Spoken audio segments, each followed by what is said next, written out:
Good morning, everybody. This is Man Coverage with Knoxville native James Bonneville. It is college football week 11. It seems like we wait for college football to start. It seems like the offseason takes a millennium, and then boom, the season begins, and it's like over before it even started. Crazy how fast the season goes, but it's been a phenomenal season so far. Lots of ups and downs, crazy games. We still have a couple of unbeaten teams. We're going to break it all down to you today. We've got a special guest that's going to join us, and a little bit of former Tennessee Volunteer to give us his thoughts on the Volunteers and their bounce back game yesterday versus Missouri. James, how are you doing today, buddy? Week 11, what's up? Any better be a crime. Plus, we start hate week, so let's begin. We got to free the pig from Iowa. Yeah, that's a big game. The good news for you is Iowa doesn't play offense, so if you can score any points, you should be good. We're about a week away from my big game, as the Buckeyes are going to be taking on the team up north, which shall remain nameless.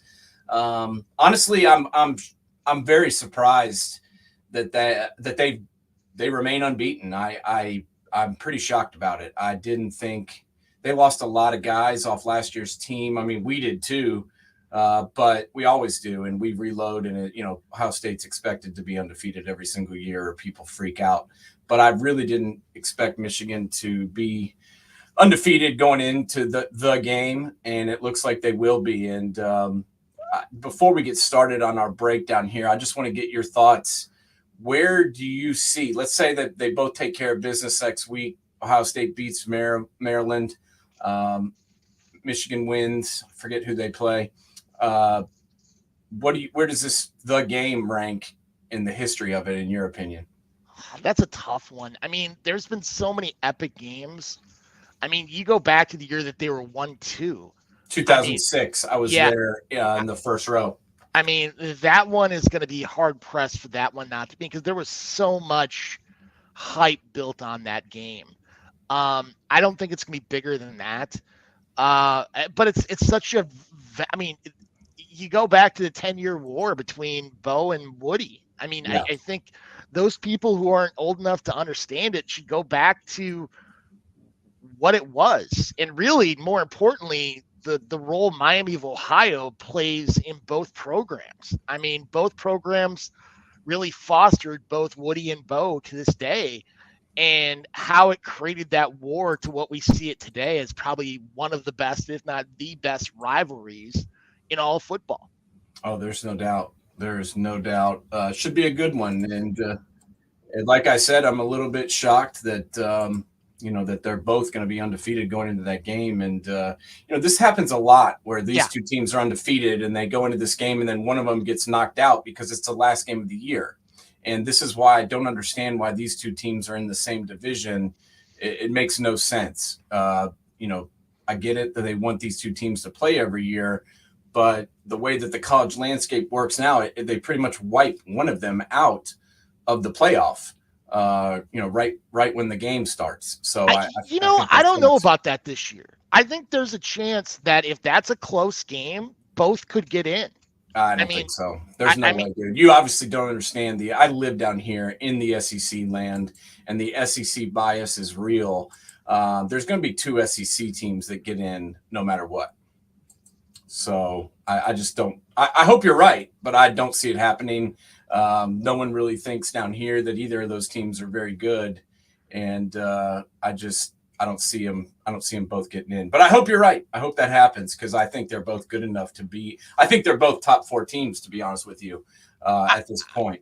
I mean, the one thing that surprised me the most about Michigan, or SCUM, South Central University of Michigan, is that their defense. I mean, you look at how much they lost last year with Hutchinson, Ojabo, Daxton Hill, and the defense is playing extremely well. I mean, I honestly think this is probably Harbaugh's best coaching job.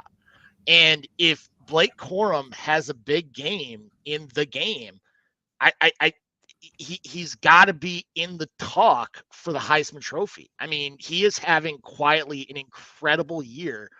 That, I mean, he is outpacing Derrick Henry and Mark Ingram when they won the Heisman. yet Yeah. nobody's talking about it. Like, this is like one of the best kept secrets. And honestly, right now, he's got to be sitting in the front row on that day in New York. I mean, do I think right now he'll win it? Probably not, because it's so quarterback heavy. And if I had to bet, I would say Bryce Young deserves it, but Blake Corum deserves to be there. Yeah, I'm not so sure Bryce Young deserves it. He's a great player and he's carried that offense. But yesterday in the second half, it was more the run, I think, that helped them out because Ole Miss couldn't stop it. But we'll get into that game. I want to talk first about the Horned Frogs, because you didn't pick the Horned Frogs to be undefeated this year. Nathan Schmidt did not pick the Horned Dogs to be undefeated this year. In fact, neither one of us had the Horned Frogs anywhere near the top 5, much less the top 10 going into the season. I had a middle to lower part of the Big 12. I mean, I knew they're gonna put up points. I just thought they weren't gonna be able to stop a cold. And I mean, yesterday was great. I mean, you would have thought going in this game, the winner was gonna have to score 40 points, right? That's what I thought. And honestly, that was like a textbook defensive game. I mean, like both teams really dialed it up, and the blitz. I mean, even like special teams, like the special teams work. Like Texas had a game plan going in on getting after that punter, especially from the left side, and they came damn close multiple times to blocking punts. Yeah, the only problem was the one time they did hit him, and knocked him down. That was a big play. Yeah, I mean, honestly, the defense. I mean, you look at Texas's offensive line, which we said all along was going to be, going to be a negative because it's just not been good lately. And TCU looked like Gary Patterson was still there on the sidelines. I mean, they were in the backfield constantly. I mean, Quinn Ewers had one completion in the first quarter, and it was at the end of the first quarter. I mean, Grant, I've questioned this kid's release point from day one. He's a good quarterback, but man, he did nothing to help. Is he though? Because I watched that whole game yesterday, and I'm not so sure that he is a good quarterback because his decision-making is questionable at best. I don't know if you saw the play where they were going down, driving, had a chance to punch it in the end zone. They were inside the 20 in the red zone. It was a third down play. Robinson sneaks out of the backfield on the left. He's staring right at him. The defender falls down. He could have kicked it to him. Yeah. And Robinson would have caught it and walked in the end zone. Instead, he throws it into double coverage to the tight end, who doesn't even catch it, and it's fourth down. They have to kick a field goal. And there was 3 times yesterday where, perfect snap. It was a big moment, second or third down where they're driving and have got some momentum, and he drops the snap and, kills all the momentum they have. And I don't know. Like you said, it was, several quarters into the game before he throws his first completion, and he finishes 17 of 39 for 171 yards and an interception, no touchdowns. I mean, if he throws one touchdown pass, this game is tied. Yeah. And, it looks way closer than it was because of, the defensive touchdown. Yeah. Max Dugan dropping he did the same. I think he watched Ewers so much that he caught a little bit of his itis, and he dropped a snap, and the defensive back for Texas picked it up and ran it back for a touchdown. It was funny because the Texas fans had left the stadium and they heard the roar of the crowd from the fans that were still in there, and they started coming back in.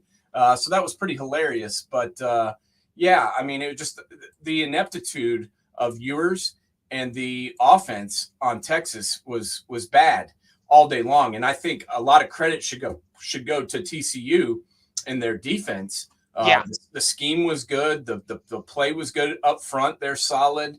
I only had 2 sacks, but they were in the backfield a lot. And the pressures were insane. Like it felt like that left guard or right guard felt like that he's a true freshman and he's going to be good for Texas.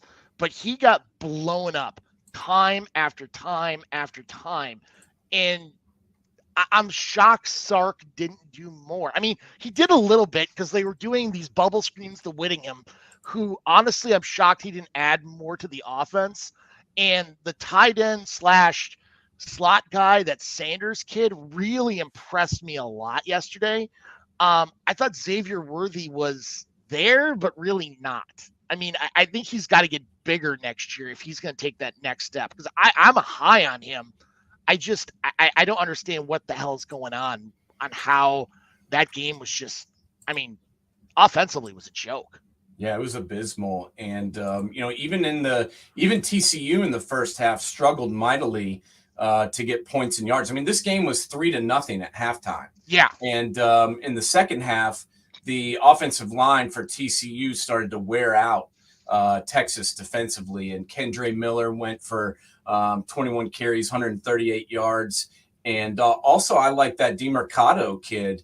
Yeah. He had some big runs in that second half on third down, when they needed to pick up a first to keep the clock rolling.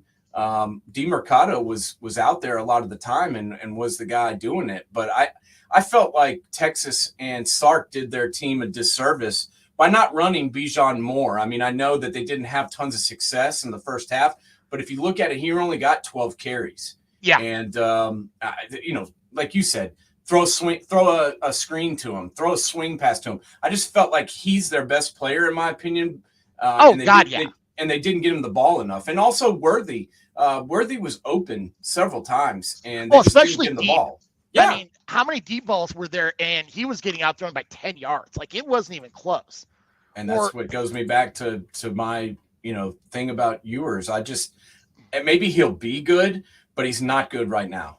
Well, I mean, remember, ideally, he'd still be a true freshman right now. That's why, I mean, I know a lot of people like to get to college early and reclassify, but, it's more than just a physical game. It's a mental game.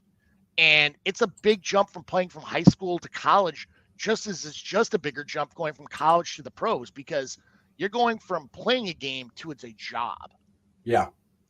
No, it's true. I'm just not, he was one of the top recruits ever, James. Yeah. He was one of the highest rated recruits ever to come out of high school. And, it doesn't look like that to me, is my only point. No. He doesn't look like, the guy. He doesn't look like CJ Stroud when he stepped in as a redshirt freshman, not this year, but last year. I'd take, this is why I like Ryan Day. Ryan Day looked at this kid and looked at CJ Stroud and was like, yeah, go ahead, go back to Texas. We got things covered here, bud. But another team who's been surging over the last few weeks is obviously Oregon. We've talked about him on this show. Bo Nix has exceeded all of our expectations down the stretch.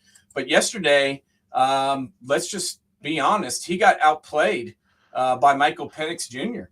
Yeah. And Washington, who's been kind of up and down a little bit, played a good game yesterday. I mean, they got hot late. They had a couple balls bounce their way. What did you think when you saw Washington finish this game out and beat Oregon 37-34?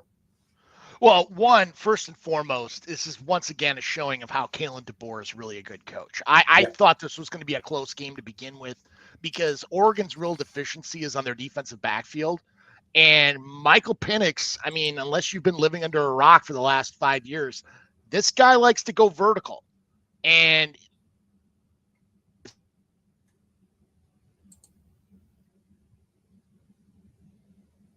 they really exposed the Oregon D-backs.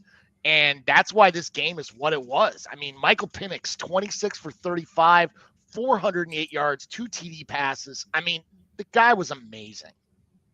Yeah, he was a good player. They also had a really good day from Jalen McMillan, their wide receiver, 8 catches, 122 yards. They just outpaced them. And boy from Minnesota, Bucky Irvin, had another amazing day. And they also had Noah Whittington, another running back for Oregon. They had 2 guys go for 100 yards. They ran for 312 yards as a team. And when's the last time you saw a team run for 312 yards and lose, James? Exactly. I don't recall that. I can't remember another time where a team ran for 312 and 2 touchdowns and lost the game. I just, like you said, it was all about Oregon's secondary not being able to get the job done. And this may, this is going to put a huge damper on Oregon winning the Pac-12, don't you think? I would have to say so. I still think they can win the Pac-12. I just think this knocked them out of the playoffs for sure. They're done. Like this knocked them out completely. I mean, nearly 600 yards of offense. I mean, this is the funny part is last year under Jimmy Lake, Washington had an incredible defense and an offense that was Iowa. Let's be honest. It was Iowa. And this year, their defense, not nearly as good, but offensively, man, they're putting up yards like it's a slot machine. I mean, what has Kalen DeBoer done there in 1 year is just amazing. And I'm impressed to see what this guy's going to do next year because everywhere this guy's gone, he has won. Yeah. Yeah, no, and it's been a big turnaround, honestly, I think, in the state of the program in one season. Yeah. And you talk about TCU, you talk about Washington. I think those 2 teams, which were historically good programs, both those teams were not good last year. So I'm excited to see both of them heading in the right direction. And culture. You look at it plain and simple, it was culture because there's not that many guys except Michael Penix that's different on Washington or at TCU. I mean, there's a lot. I mean, heck, they lost guys to the transfer portal. Yet both top 25 teams, one is sitting there waiting for the college football playoff at this rate. Yes, I concur. Let's jump over to the SEC real quick and go back to Alabama. Alabama did not look good in the first half. In fact, they looked horrible.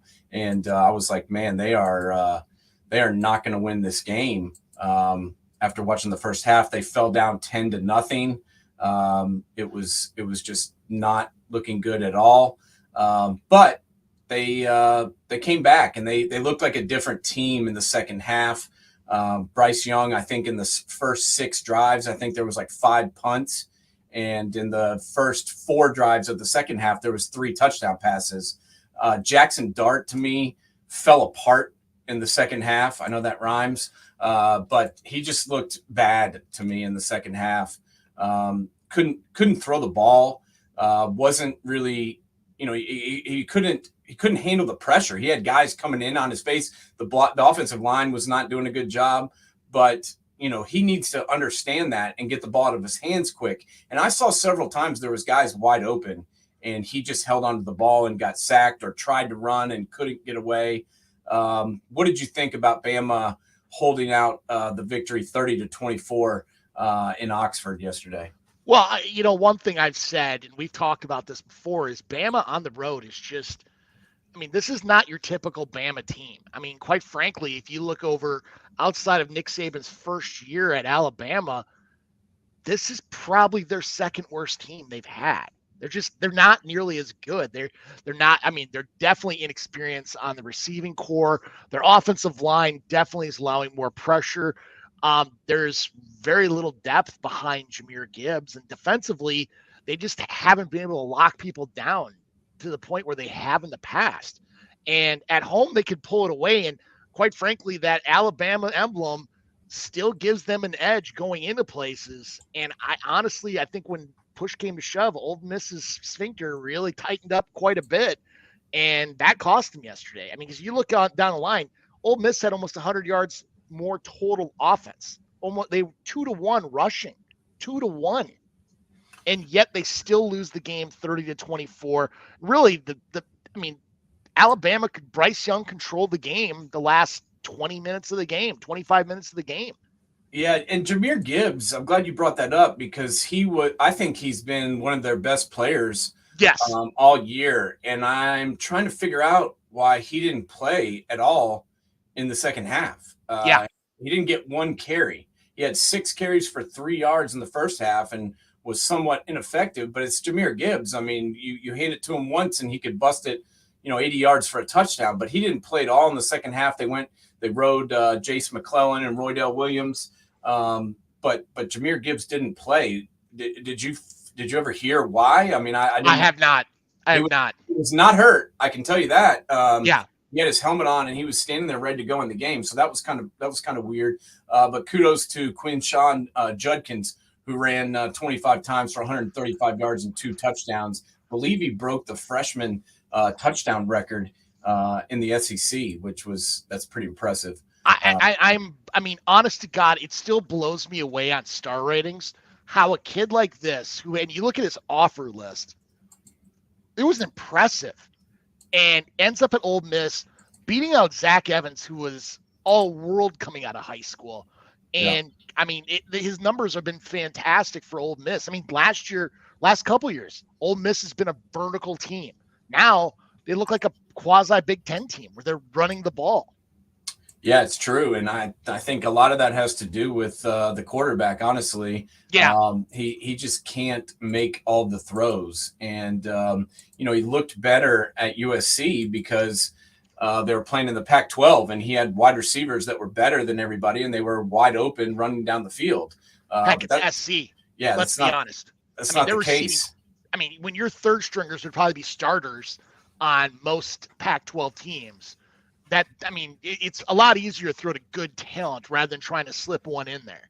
Yeah, that's what I'm saying. It's a whole different story when you've got 4 guys running down the middle of the field all wide open than when you're playing against Alabama and you've got to find the guy who's, maybe open or throw him open. It becomes a lot more difficult, and he could not do that down the stretch. I mean, all they needed was 1 score down the stretch. They got the ball back twice where they could have won the game. And their defense played pretty well, holding BAMA to 2 field goals in the fourth quarter. I was pretty impressed with that. Your offense has to come up with something and win the game, and they were unable to. So I feel bad for old Lane Train. Maybe he chose the wrong guy and should have rolled with that freshman. I'm not sure, but I can tell you that there's going to be another competition next year before the season begins. Yeah. Let's go down to down the road a little bit as LSU played Arkansas yesterday. LSU trying to stay alive for the West title. Arkansas coming off a loss to Liberty. Didn't expect Arkansas to put up much of a fight, to be honest with you, but yet they did.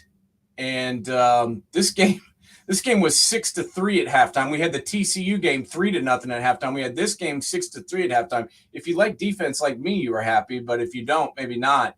What did you think about this game? LSU did pull it out, winning 13-10, but this was anything but easy versus Arkansas. Well, as a Midwest guy, I'm not going to lie, I thought this was embarrassing because instead of having Gatorade on the sidelines or water on the sidelines for LSU, they had hot chicken broth because, that's right, it was 45 out. Wow. Guess what, guys? When you play in the NFL, try playing in Buffalo, Green Bay, Chicago, pretty much majority of the North where a majority of the teams play at. It's going to be colder than 45. And it was just awful. It was just, you got to learn how to play in crappy conditions. And it wasn't that bad, quite frankly, which makes me want to have a series, an SEC Big Ten Challenge, where you play these games in November, half down south, half up north. And let's see how some of these SEC teams play in conditions that are not ideal. I mean, what are your thoughts? Well, it's been 80 degrees down here nonstop the entire year. And then yesterday, somehow it dropped like 30 degrees. So it was kind of a drastic change from what we've been experiencing here down south. So maybe that's why. I don't know. I'm not making excuses for them. I thought it was pretty weak sauce, to be honest, for me. But I was more shocked that Arkansas kept this game as close as they did. It was 13-3 going into the fourth quarter. Arkansas was able to score a touchdown and, cut it to 13-10. And LSU could do nothing offensively pretty much the whole game and had put up a goose egg in the fourth quarter. What are your thoughts on this running back for LSU, Williams, who was a walk-on at LSU? I'm so impressed with him. 19 carries, 122 yards yesterday. He basically was their whole offense.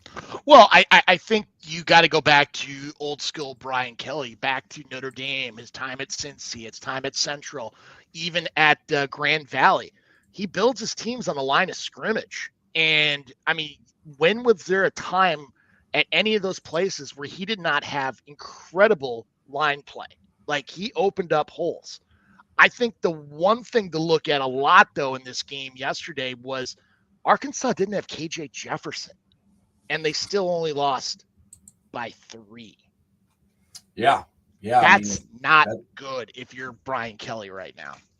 Yeah, I mean, I'm just not so sure how good LSU really is. I mean, I think back to the Tennessee game where they got absolutely dismantled at home, 40-13. And I just, that was not a good showing. And I know they played well. They played good in the Alabama game and were able to win that game. But I'm just not so sure how great they are. But they've definitely gotten way better throughout the season. And completely. Yeah, I watched the first game against FSU, and I've watched their progression through now, and it looks like a different team. So Brian Kelly might be a DICK, but he is definitely a good football coach, and I think he's going to have LSU going in the right direction. I mean, let's be honest, LSU is one of the best programs in the country. They've got tons of talent right there in their own state, and they're going to be a force, I think, in the West going forward. Don't you? Yeah, I do. I mean, just having that recruiting base in Louisiana, I think Brian Kelly is going to do one hell of a job. It'd be interesting. I mean, the one thing he's always struggled with is quarterback development, but across the line everywhere else, I mean, he has had studs everywhere. And trying to get that, I mean, that's going to be the key for them to take it to the next level. Because, I mean, right now, if you're Vegas, it's especially with the expansion of the SEC, I mean, the over-under on him winning a national championship would probably be a half. Yeah, probably be pretty good considering the last 3 or 4 coaches at OSU have won national championships. Yes. So yeah, I could see him winning one there if he gets the right guy behind center. And let's be honest, you don't even really have to develop a quarterback anymore. If you don't have one that's good, you can't develop one. You just get one to transfer to your school. So that's one way to fix that problem. Let's talk about a team that was still ranked yesterday somehow. I don't think they're going to be ranked anymore. And that was 6-3, number 24, Kentucky. They were playing Vanderbilt Commodores yesterday, who came into the game having lost 26 straight SEC games. And Mark Stoops and Will Levis lose at home to Vandy. How the hell do you lose to Vanderbilt? Calling this a 3-point game is being kind. I mean, you go down the line, and honestly, Vanderbilt should have won by probably 10-17. I mean, 450 yards total offense. I mean, they controlled the possession. I mean, literally, you watch the game, and outside of Christian Rodriguez, what did Kentucky have? I mean, seriously, what did they have? I mean, Will Levis, I know he's a first-round draft pick. No, he's not. No, I mean, come on. He's one of the best quarterbacks out there. 11 of 23, 109 and an interception. I know if I'm looking for a quarterback right now, I'm looking at Lexington, and I'm definitely going to draft Will Levis. Absolutely. I mean, he ranks up there with such great quarterbacks as Dave Klingler, Andre Ware. Nice QBR of 15.5 yesterday. I'm not sure I don't know what people are seeing when they're saying that this guy is a bona fide NFL prospect. I see a guy that can't win games in college. I see a guy that can't consistently complete passes in college. How the hell is he going to complete passes at the next level when he can't do it versus Vanderbilt? What's their best win? Who, Vandy? Kentucky. No, Kentucky. Kentucky's best win this season? I guess Mississippi State, maybe Florida. I don't know. Yeah, that's why I keep going back to. I'm like, Mississippi State or at Florida. And Florida's not good. Let's just be honest. They're just not good. And Mississippi State, you don't know from week to week what the hell you're going to get. No, that's kind of Coach Leach's teams. That's kind of the issue with them. You know, they'll come out and play a good game every now and again, but then, other times they fail to show up. And, that's my problem with them. But I just couldn't figure out why Kentucky was still rated I, in the top 25, because they certainly didn't deserve to be there. Do you I, think? I don't know how they're anywhere even close to the top 25. I mean, in all honesty, it's kind of shocking. And you look at down the stretch. I mean, right now they're what, 6-4? Well, they're losing next week at home against Georgia, and then you got Louisville. I mean, if you're having problems with Vanderbilt and in Missouri, you're going to have problems with Louisville. I agree. I mean, at Kentucky's. I mean, honest to God, you look down the SEC, it's down. It's severely down. Granted, I think every conference is down.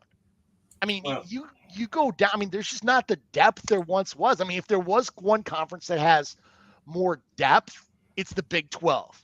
But yeah. then you mark head to head against some of these guys. I'm like, no. I mean, it's just it's so weird this year. Yeah, I don't understand it. And I'm kind of, I mean, it's looking like it's going to be Georgia versus LSU in the conference championship game for the Yeah. SEC. And I got to be honest, I'm picking that to be a blowout. I think Completely. Georgia wins by 3 touchdowns.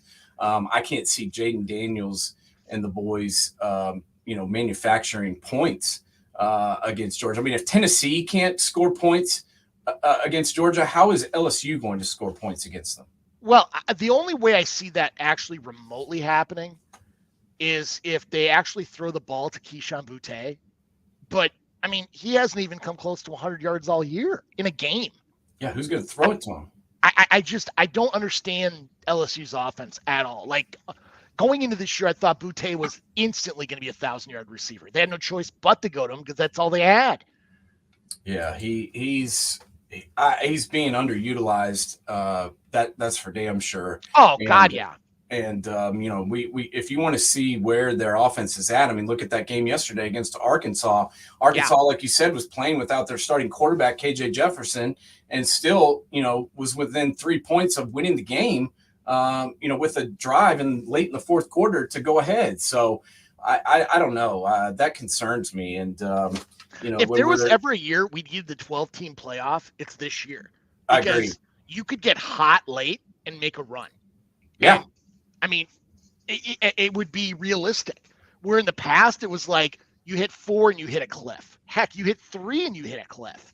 Right. And I think that there's more than 4 teams that could potentially win the title this year. Oh, completely. Absolutely. I mean, you got Tennessee, you got Georgia, you got Ohio State, you got Michigan, you got TCU. I mean, maybe you could potentially, I don't think so, but some people think you could throw Clemson in there.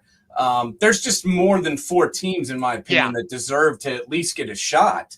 USC, some people think they're good enough to compete. I don't agree with that, but it's potentially offensively, feasible. I would agree with that. Yeah. Offensively, I would agree with it. Defensively, I just don't think they're anywhere near ready. But, I mean, you look at what the tools they have on offense. I mean, Caleb Williams is privately having a phenomenal year and could win the Heisman. I mean, he's another one of those guys. I mean, his passer rating is off the charts. He's legit. I mean, look what's happened to Oklahoma since Caleb Williams left. I mean, that's a big drop off, and that's what one guy can do for a program when he's under center. They've lost a big hole, and I'm not trying to rip on Dylan Gabriel here, but you give me Caleb Williams or Dylan Gabriel, I'm taking Caleb Williams every single time. And Lincoln Riley, I think, has a good chance of winning the Pac-12 easily. Next year and competing for a national championship. If they get a couple more guys on defense and they get a couple more guys, down front in the offensive and defensive lines, I could see this team competing for a national championship, definitely next season. And as I said, maybe this year, if they had a chance, I just don't think a 4-team playoff is going to cut it this year. Do you? No. I mean, honestly, here's a stat that besides the Texas A&M laughter that they're not going to go to a bowl game this year, which, let's be honest, if you were paying any attention to last month, you could see that happening.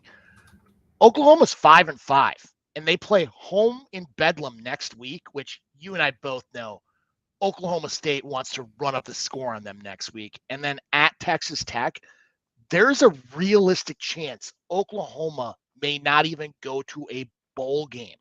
Yeah. Which is unreal. Like, honestly, that's when you're going to see all the money people like, did we make a mistake on Venables? Yeah, no, I mean, I've got a feeling that, there's people within the administration, there's a lot of their fan base that are already saying that. I mean, look at their offensive coordinator, Levy, last year. I mean, Ole Miss's offense was rolling. And I think that's a big reason why Ole Miss's offense is taking a step back, because they're missing that guy. Yeah. But he can't do anything with the system that they're running in Oklahoma and the talent that they have or don't have, I guess. So, I think that, it's not really fair to judge Venables, in my opinion, on this year when Lincoln Riley, left town and left the cupboard bare. There wasn't a piece of cheese in there when he arrived. So I really don't think it's fair to judge him on this one season. Do you? I don't disagree with you, but as we all know, boosters are freaking crazy. Oh, yeah. I mean, that's the part that I feel bad for Venables, because honestly, he has deserved a head coaching job for years. And I think he's been very choosy on where he wanted to go, and a great opportunity. The problem is if you fall flat, you could be gone quick too as well. Yeah, there's no doubt about that. And speaking of opportunities, I wanted to get your take on some of the opportunities, some of the rumors that were flowing around this week. Zach Smith came out and said that he had heard rumors that the Nebraska position had been offered to Dion, and that Dion was attempting to potentially get a staff going. Do you think there's any way that Dion goes to Nebraska? It's possible, but it's very untraditional for Nebraska. They like their coaches to be very soft-spoken. It would be – I could see it, though, because they're that – they want to get back to the Tom Osborne ways of winning. And Dion – you look back at that 60 Minutes story they did on him. I understand why kids go play for him. I mean, he knows how to build culture. And look at all those. I mean, you've got so many coaches on his staff that are radically underpaid. I mean, Timmy Brewster is a phenomenal recruiter. Timmy Brewster's on his staff. This is a guy that's been on Mac Brown's staff. He's been on pro staffs. He's been a former head coach.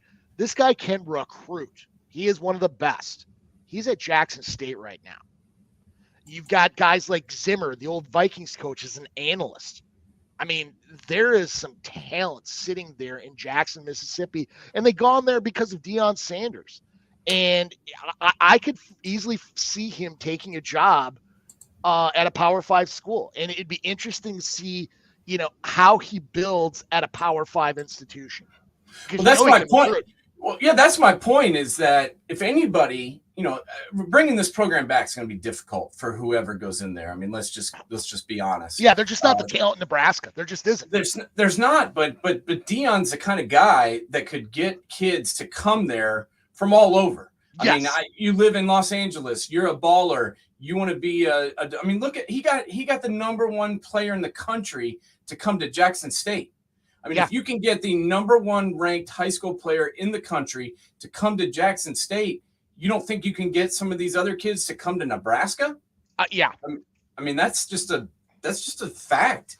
And I think that if he were to take that job, I got to be honest, I feel like he's the one guy I could see potentially succeeding, because he could bring players in from all over the country and rebuild that talent base. And he could also get coaches to come there, like you said. I mean, NIL alone has, before, there's a lot of things you could really lean on, of playing close to home and yada, yada, yada.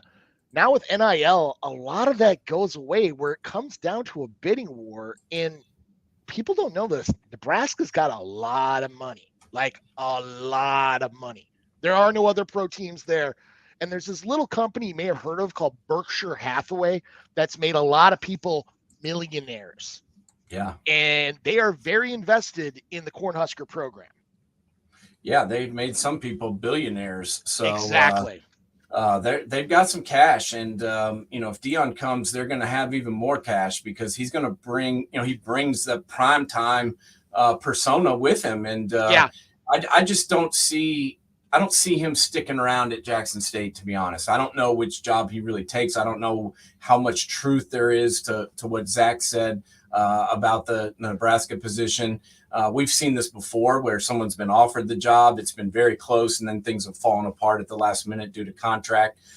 So we'll see if this actually happens. But I think the one thing Dion's got going for him is if it doesn't work, he still's got Jackson. Like, it's not like some coaches who are just desperate for that next big job. Yeah. I get the feeling with Dion, and Grant, I don't know him, but it just seems like if he gets it, that's great. If he doesn't, that's great too. I mean, he wants to go to the right situation, and that really comes from a good place, from just a logical perspective, because now you're not feeling like you're forced, like you have to win right away. Yeah, I feel like he's going to do a lot. I mean, Dion's a smart guy. Yeah. He's been smart throughout his entire professional sports career, his post professional sports career, about his image and what he does and what he sticks his name on. So I think he's going to do a lot of due diligence as far as examining the job before he takes something. But I feel like if I had, Auburn or Nebraska to choose from, I'm taking Nebraska. I mean, that's my 2 cents on that. I mean, what do you think? If you had honestly, those two places to go to, which one would you choose? See, that it's 6 here, half dozen another. Honestly, the part I like about Nebraska more is I think they would allow him to do what he needs to do, and the booster base isn't crazy. Where at Auburn, they're freaking nuts. Yeah. I mean, how many times can you, like, Gene Chizik wins the national championship, has a down year, gone 2 years later? I mean, not even 2 years later. Gus Malzahn, I mean, it felt like he was one step away from freaking getting fired all the time, yet he probably had Nick Saban's number more than anybody. And that's why they're doing. Well, that's what I'm saying. That's why Auburn is where they are right now. That's why Brian Harsin had so much trouble having success there, was that the last 3-4 years of Gus Bus's term there, no one knew whether he was going to be there the following year. And how do you recruit? That's what I'm saying. You can't get kids to come there when they're not 100% sure you're going to be there. Like, come to Auburn. We'll teach you the spread. We're going to, score points. And it's like, oh, well, are you guaranteed going to be there? Well, I got a contract. Well, yeah, but they fire coaches, left and right, whether they're in the first or last year of their contract, which they've done twice now in the last, 6 years. They're paying $50 million right now to coaches that aren't there. That's just not a good look. That's where they had problems here in Knoxville at Tennessee, was the same, doing the same thing, firing coaches left and right, having 2-3 guys on that they're paying buyouts to. That lessens the amount of money you can pay for the new coach when you're paying $50 million to staffs that aren't even there. And I feel like that's what kind of hamstrung Brian Harsin, is that he was still feeling the effects from that. Oh, absolutely. I mean, look at a perfect example of this is in your backyard with Coach Fulmer. In the continuity that staff had from the point he came in to really the point he left, there was very little change until the end. But I mean, David Cutcliffe with him for all that time period, where when you go into a house like Peyton Manning's or whoever it may be, that they know who their position coach is going to be there for that 4 years. Because once you have that changeover, especially now that you don't have to sit out a year, it's the wild, wild west. There's nothing keeping you there. Nothing. No, there's no doubt. And let's just, for a minute here, let's jump over to the Big Ten and talk about some of the games that happened yesterday and where the Big Ten stands now. As we mentioned, and we've talked about it all year, the West is just a mess. And, this is I can't remember exactly how many times this has occurred over the last few years. But you've got Michigan, you got Ohio State. Occasionally, we've had Michigan State, we've had a couple of other teams that are Penn State, all that are good. In the East, and then the West is a mess, and so there's teams that get left out of the conference championship game. And I look at the Michigan game yesterday, and McCarthy completes 8 passes, and they win 34-3. What did you think about that Michigan game, and what do you think about some of the other games that happened yesterday in the Big Ten? I think Michigan's conserving and trying to show next to nothing before they go into Ohio State. Quite frankly, I think they're trying to be build up Blake Corum's numbers as much as they can, because they know they're on a Heisman campaign for him right now, but show as little as humanly freaking possible, because they don't have to. I mean, what more do they have to do? I mean, they knew they were going to beat Nebraska at home. Nebraska is in complete and utter turmoil right now. I agree with you on that, but which game can you point to where you saw J.J. McCarthy slinging the ball around this year? I mean, tell me the game where you were like, oh, this guy can go through his progressions. This guy can throw guys open. This guy can hit the deep ball. Point to the game, before they're hiding their offense. Show me the game where this guy came out and showed you he's a big time quarterback. Agreed. 100% agreed. I'm just not sure he's that good. What if you can shut down their run, you can beat them. Yeah, no, I agree. But granted, remember last year in the game, they didn't shut down the run. I mean, that's the part that, Ohio State is way better against the run this year than they were last year. Way better. That's why I think Ohio State really is prepared for this game, where if you're going to beat Ohio State, you got to do what James Franklin did, is pepper them on the edges and then come back to the inside. Yeah, I mean, I don't know whether their defense is good enough to stop their run game, because their run game is one of the best in the country. But I can tell you that, this is a top 10, top 5 defense now. Yeah. With Jim Knowles, whereas Ohio State's defense was not even close to being a top 10, top 5 defense last year. I mean, he's made all the difference in the world, but also they've got some big time players now. So yeah. I just, I'm not saying this because I'm a Buckeye homer. I mean, I am. I don't try and hide that. I'm not going to deny it. But I'm telling you, if you're picking a damn quarterback, are you going to be like, oh, give me J.J. McCarthy because this guy in this game tore it up and was torching it down the field? No, I haven't seen him do anything. So if you shut their run game down, what's he going to do? Complete 8 passes and win? Give me a break. I mean, put 8 guys in the box. Put 9 guys in the box. I mean, the one negative thing about Ohio State's defense has been their secondary. Yeah. But that doesn't scare me with this guy. I mean, you can complete 8 passes against Nebraska. I don't care if you're, trying to save something or not. You still should be able to throw more than 8 passes. That's a joke. No, I don't disagree with you. I mean what's the difference between him and Cade McNamara? I've wondered that myself for some time. Okay. That's why I thought that's the only thing that was my biggest thought process going this year is if you're going to play JJ McCarthy, play JJ McCarthy. Don't try to we're suddenly it doesn't matter. It's like you're trying to make JJ McCarthy into Cade McNamara. Exactly. And just prior play to that McNamara in the Peters. I mean, keep going back. They're trying to make the same quarterback into the previous guy when McCarthy's kind of a gunslinger. I mean, but they're not allowing him to. I mean, heck, you got Ronnie Bell back, yet you've heard no talk of Ronnie Bell this year. And that guy would have probably been, a 3rd rounder last year if he went in the draft?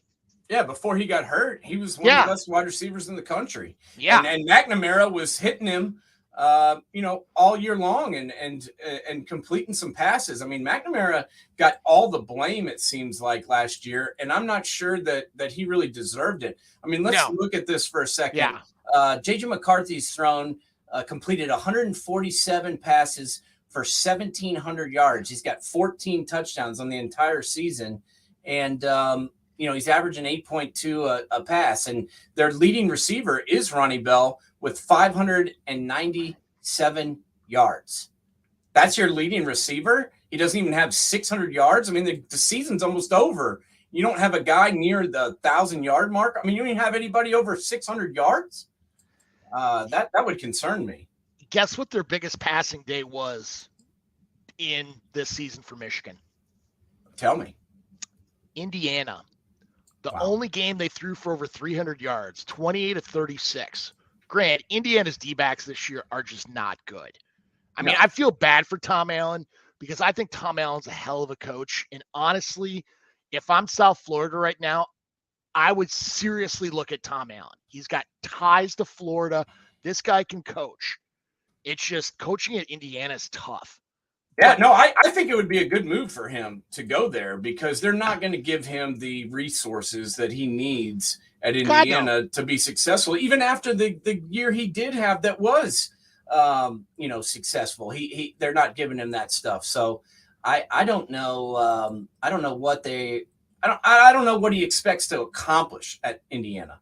So if I got another job offer, and I think he should get other job offers. I thought the 2020 season he had when he finally got a guy that could actually throw the football and Michael Penix, they were beating Michigan. They beat Penn State. They were beating everybody. Well, I would have left after that year if I was him. Who was the offensive coordinator? In 2020? Kalen DeBoer. That's correct. The head coach at Washington now. So, I mean, trust me, I'm a big fan of Kalen DeBoer. It tells you how much of a geek I am. I remember the days when he was at Sioux Falls, when they were at NAIA, and that guy was running up on teams like nobody's business. He knows how to win, and it does not shock me at all. Yeah, no, who wins the Big Ten West? I have no idea. I mean, you'd have to say Purdue, but Purdue's got to win out to play for it because technically there's a 5-way tie for first right now. Illinois is gonna lose to Michigan next week. That's a guarantee. Yeah, Purdue. You've got 4 teams right now that are 4-3. You've got the Purdue. You've got Illinois. You've got Iowa. How is Iowa still in the race? I just don't understand. You got Minnesota's 4-3, Iowa's 4-3, Illinois 4-3, and Purdue's 4-3. I can't believe that any of those teams are in the discussion for winning the West. I mean that's just embarrassing to me. It's not good. That's not good. I mean, you look at the East, you got Michigan 7-0, Ohio State 7-0, Penn State is 5-2. I got to be honest, I think that Maryland is a better team than any of those teams in the West, and they're the 4th place team in the East. And the only reason that they've lost 4 games in the conference because they have to play all the teams in the East. Yeah, but they got curb stomped by Wisconsin. They did. Yeah, they got curb stomped by Wisconsin. I think honestly, I think the top 3 teams are the 3 teams in the East, honestly. And after that, I mean, Purdue deserves it if they win out, but you and I both know what's going to happen in that freaking game. Ohio State is going to just run it up on Purdue. Well, think about the last, however many Big Ten championship games there's been. They're pistol whippings. I mean, last year, Michigan versus Iowa, it wasn't even watchable. The year before, Ohio State versus, I believe that was Wisconsin, I believe. Correct me if I'm wrong. They played Wisconsin one year and won 59-0. They played Northwestern the one year and, just destroyed them. I mean, I really hope that they do some realignment. When USC and UCLA come into the conference, because this is just not good for anybody. The last time it was actually a good game would have been last year, Michigan 42-3. 2020, Ohio State won 22-10, where Northwestern was actually leading at the half. Prior to that, Ohio State beat Wisconsin 34-21. Which was a game until the second half. And then Ohio State beat Northwestern 45-24. And then 27-21, Ohio State beat Wisconsin in 2017. That was a good game. That was a close game. And then prior to that was Penn State beating Wisconsin. And that's where Penn State was down 21-0, came back, and still nearly lost it. No. Well, yeah. It's not good, and they need to do something to change that up. But let's talk for a minute here about the ACC because we haven't really discussed it at all. Yeah. And we need to talk about what happened over there yesterday. Obviously, kind of the marquee game, in my opinion, was the North Carolina Wake Forest game. North Carolina is 9-1. Okay, no one's talking about them. They've got a quarterback who yesterday, I believe he's a freshman, correct? Drake May, I think he is. He is a freshman. Yesterday, our boy from the team up north completed 8 passes. May completed 31 for 448 yards and 3 touchdowns. I mean, we think about high flying passing offenses when we think about Wake Forest, but maybe not anymore. North Carolina seems to be the team that's doing that now. This game was at Wake, by the way. Yeah. They're 9-1 now. They're 6-0 in the ACC. I've got to imagine that North Carolina is going to be in the ACC championship game, right? Yeah, they're in. Are they going to win it? Yeah, they play Clemson. Yeah, I would say they win it. I mean, granted, Clemson's offense is schizophrenic. North Carolina's defense sucks. So whichever one sucks last will probably win the game. If I'm a betting man, I would say Carolina would win. But, I mean, Carolina's defense is just not good. I mean, which is weird because Mac Brown, you look through his time period at North Carolina, at Texas, even early North Carolina, they've had good defenses. And, I mean, go back to the first game where Appalachian State dropped a 60 burger on them. Yeah, I remember that. Granted, if I go into the bowl game, I'm not going to lie. I don't care who North Carolina is going to play. I'm taking the other team because the ACC is just not good this year. I mean, you look at their one loss this year was to Notre Dame. And they gave up 45 to a team that has an inept offense. Correct. Notre Dame has basically kicked the crap out of the best teams in the ACC. Oh, yeah. I mean, honestly, if I'm a betting guy, I look at the matchups, but if I see an ACC team, I'm not going to lie. I may not even need the spread. I may just take moneyline sprinkle and go nuts because even if ACC's predicted a win, I mean, their ACC just does not look good this year. I mean, there's still a realistic chance that, hold on, let me verify it here, that I think I saw that people were still predicting Miami to go to a bowl game. I mean, yeah, they're 5-5 right now, and they're going to play Clemson and Pitt. Miami still could go to a bowl game. I don't care who they play from Conference USA. I'm probably taking the Conference USA team, wouldn't you? Yeah, they've already lost to 2 of them, so yeah, I would pick them to lose a 3rd game to them. But yeah, I mean this conference. I mean, I understand that Clemson's 7-0. I understand that North Carolina is 6-0. Those are the 2 teams that are going to play in the championship game. But neither one of those teams honestly impresses me at all. No, you're right. That's a reason why North Carolina is 9-1 and they're ranked 15th. I mean, I just I'm not trying to take anything away from Mac Brown and what he's done there because I think he's made the program at least respectable. But I'm just looking at their schedule as a whole. Who have they beat? North Carolina's best win would be, oh God, who have they beat? They shockingly, App State would probably be, or Pitt or App State would be their best win. Or no, Wake Forest. What am I saying? Wake Forest. Wake Forest would be their best win. Which they won by 2 points yesterday. So correct. I mean, Pitt, I would say after that, and then I would say App State. I mean, that's not good. I mean, I'm shocked that they only beat Miami by 3. Honestly.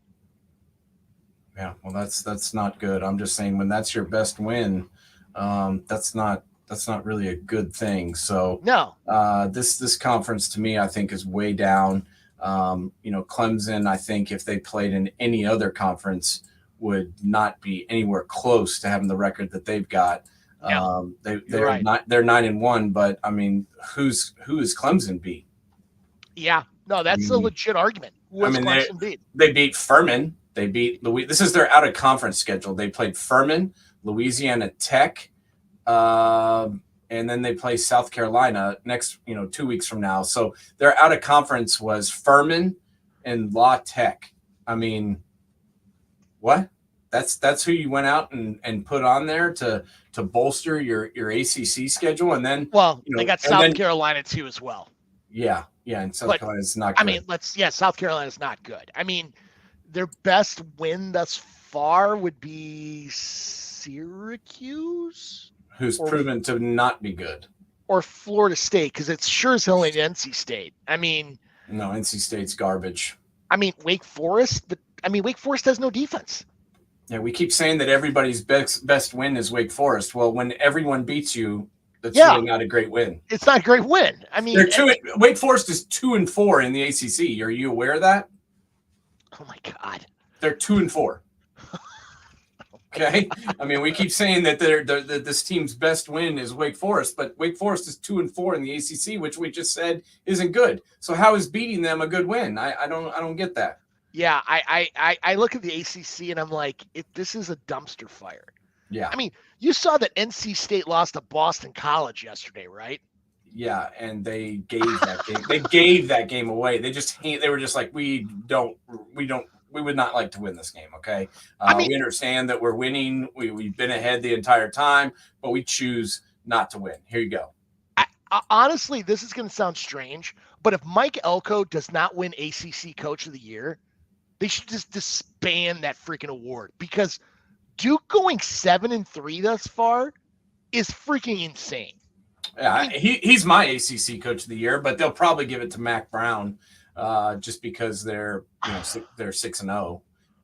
But I would certainly give it to Duke's coach, just because of the job that he's done. I mean, nobody predicted Duke to win 7 games all year long, and here it is. They've got several games left, and they're 7-3. I mean, Duke is second in the Coastal, and they're 4-2. They're ahead of Pitt. They're ahead of Miami. They're ahead of Virginia. They're ahead of Virginia Tech. They're ahead of Georgia Tech. I mean, the only team that's ahead of Duke is North Carolina in the Coastal, and nobody told me that was going to happen before the season.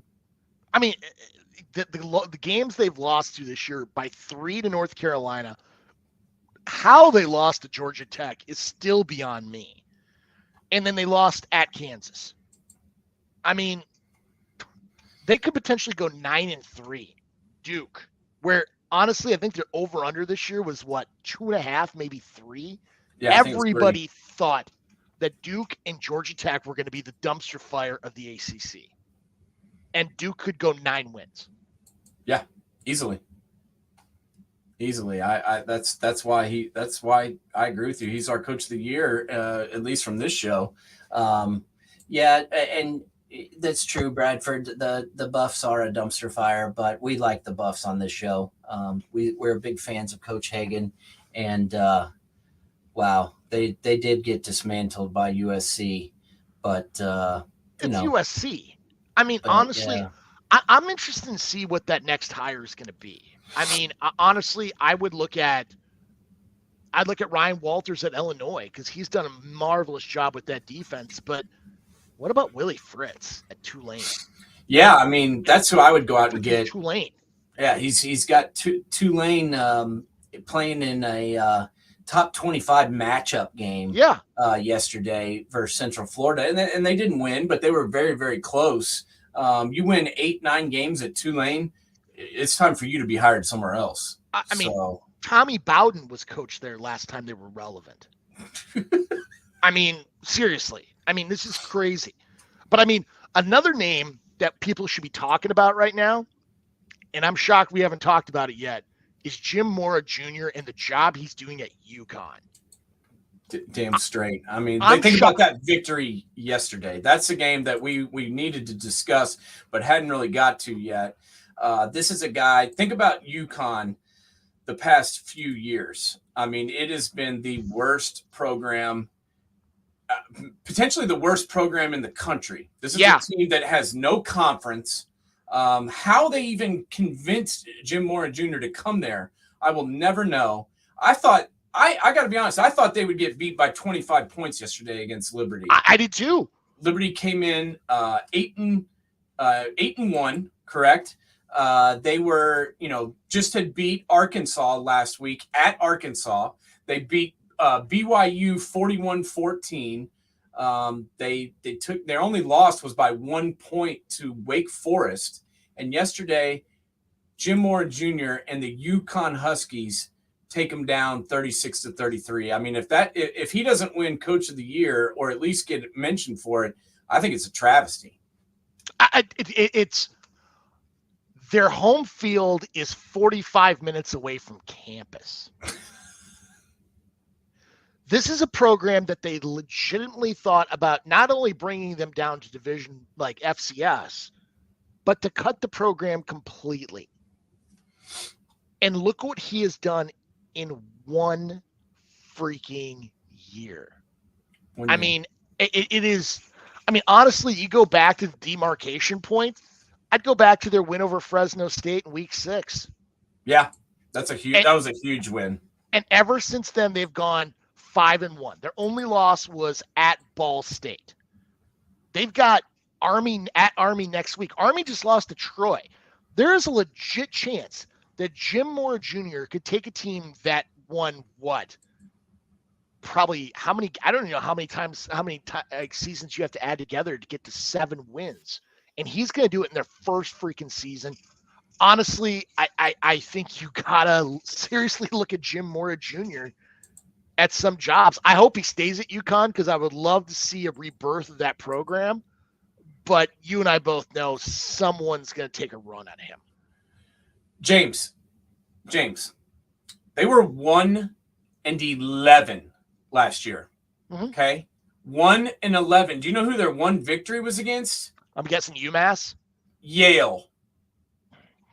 They beat Yale last year, 21-15, at home.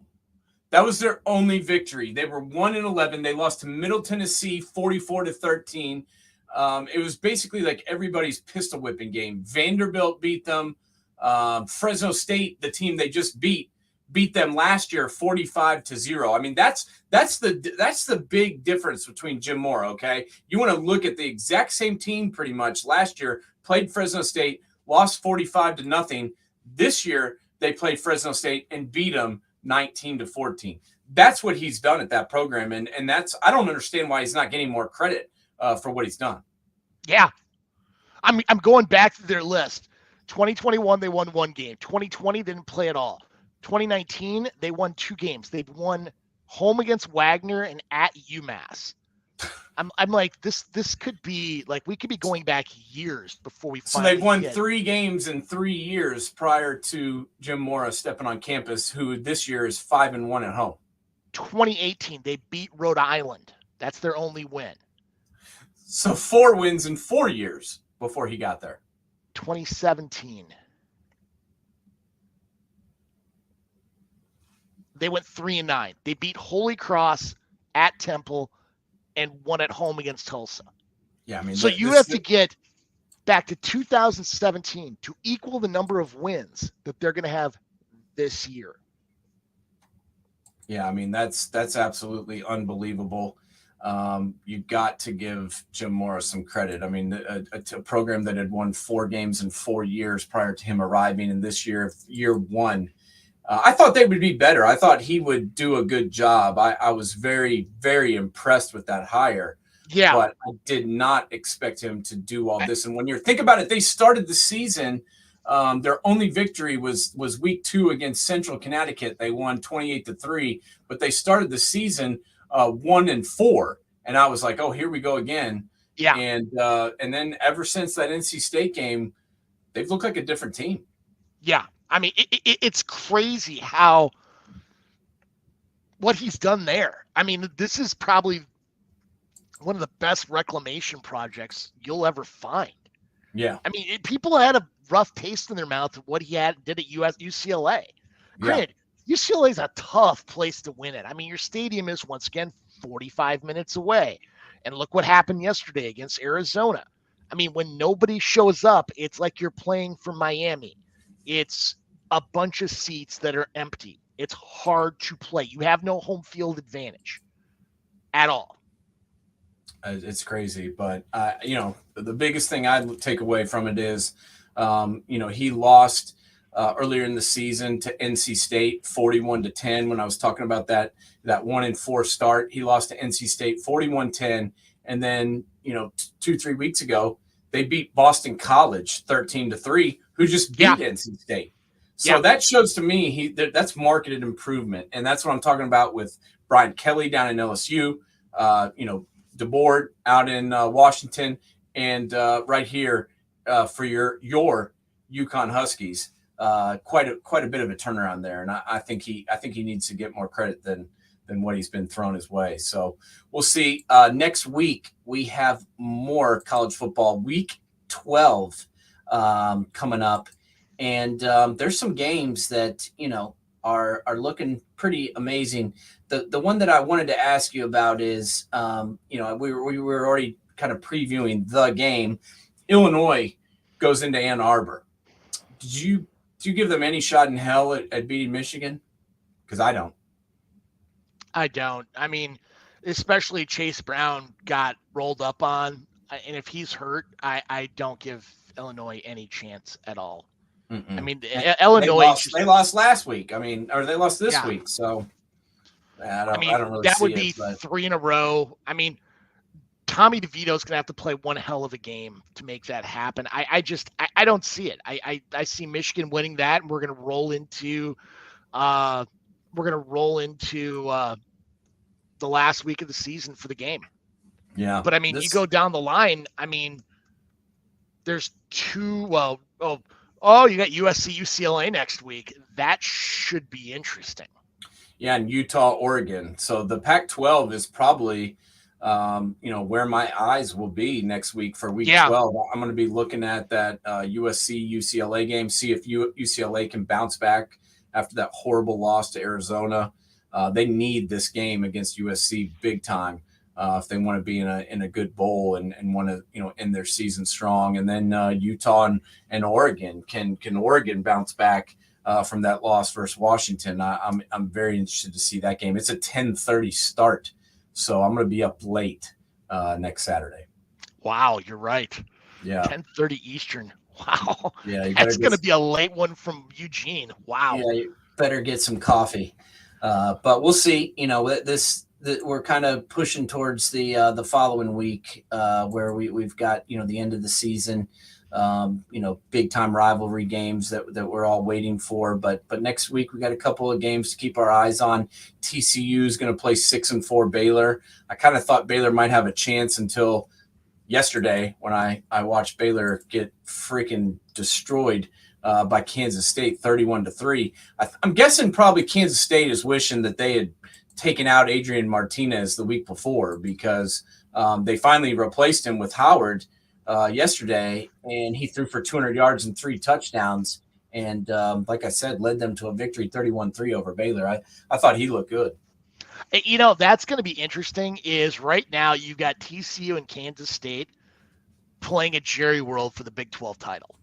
Yeah. I mean, Grant, we talked in the beginning of the season how K-State had a realistic chance of playing for the Big 12 title, but never in our mind did we ever think that they were going to play against TCU. I mean, did you?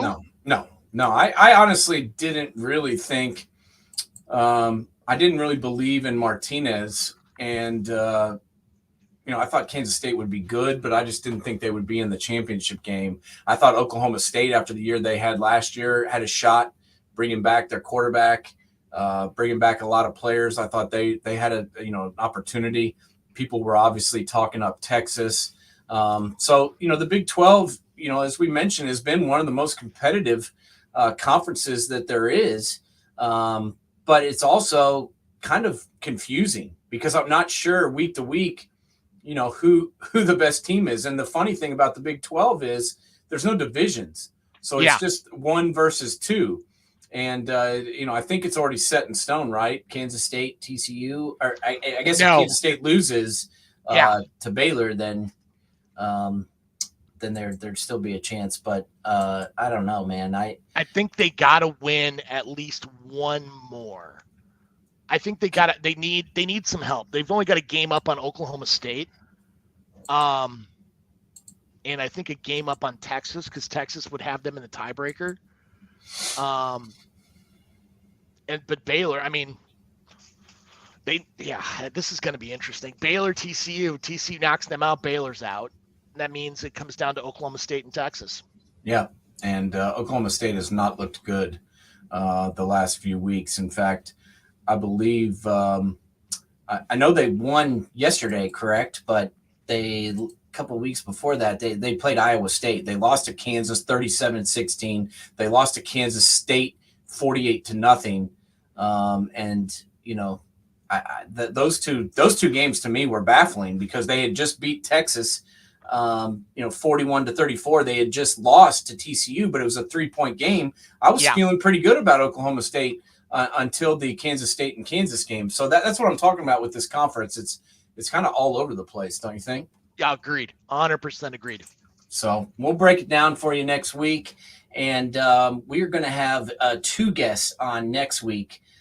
We've got the Go Irish. We've got one of the founders of The Spread, Coach Tony Franklin, coming on next week, and also former offensive lineman Demetrius Knox, who played for the Ohio State Buckeyes on the 2015 National Championship team. So we're going to be guest heavy next week, and we're going to be doing it same bat time, same bat channel. James, keep your chin up, and hope you feel better, brother. Party on, Wayne. All right, bud. Later.